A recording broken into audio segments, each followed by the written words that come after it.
আসসালামু আলাইকুম। হ্যালো ভাই ও বোনেরা, যারা দূর থেকে আমার ভিডিওটা দেখতেছেন তাদের উদ্দেশ্যে বলছি, আমি এখন বাইতুল মাকরম হুজুর স্থানে আছি।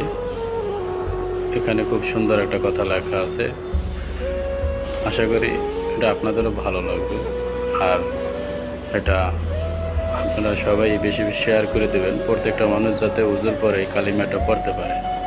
কারণ বেহেশতের 8টি দরজা খোলা থাকবে একটি আমল করার কারণে।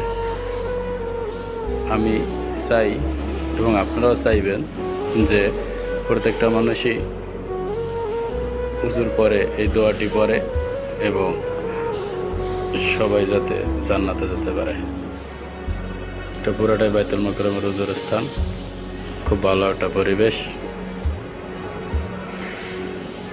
বেশি বেশি শেয়ার করে দিবেন আর আমার চ্যানেলটা সবাই সাবস্ক্রাইব